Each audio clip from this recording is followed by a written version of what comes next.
the customer can be defined in a variety of different ways, but you do want to build a profile of your ideal customer. And you'll use descriptive terms or components like, are they children, are they adolescents, are they senior citizens, are they affluent, are they struggling, are they educated, are they inner city? I mean, these are the kinds of definitional that are both demographic and psychographic that help you understand the profile of your customer. Are they active lifestyle? Do they enjoy outdoor sports, winter sports, summer sports, water sports? I mean, there's all different kinds of ways that you can define people that are pertinent to all the different businesses that are out there.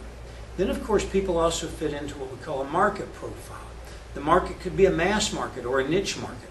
Mass markets would be things for car and food, and niche markets would be, an example, luxury items, or a variety of other things can fit into niche markets.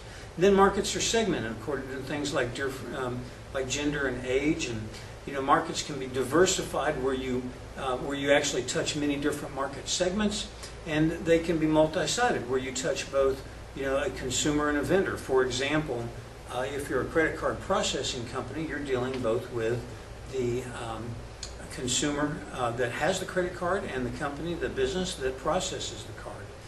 The same thing is true with a lot of shipping companies like FedEx. When you're dealing with FedEx, you can be both the recipient and the as the recipient, you get a distribution tracking number that you can call, so you're interacting as a customer in a sense with FedEx, as well as the shipping company or the vendor that shipped the product out. And of course, with a lot of products, whether it's FedEx or UPS or some other, if you're returning that, then as the recipient, you also become the customer that turns around and sends a product back. So a lot of companies are multi-sided. You also want to think about the value proposition and how you differentiate your products in the market. Fundamentally, perception is everything. The perception of the consumer is really all that matters. And consumers are looking at a couple of primary components to their calculation of value.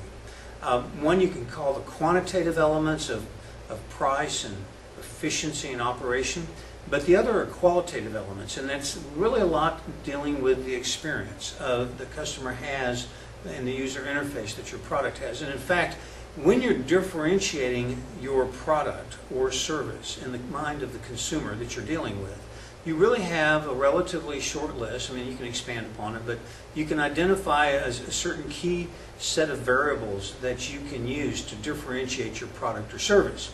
And there are things like the degree of newness and uniqueness and how it performs, and can the product or service be customized for the particular needs of the client. What's the utility of it? Does it get the job done? Is it usable?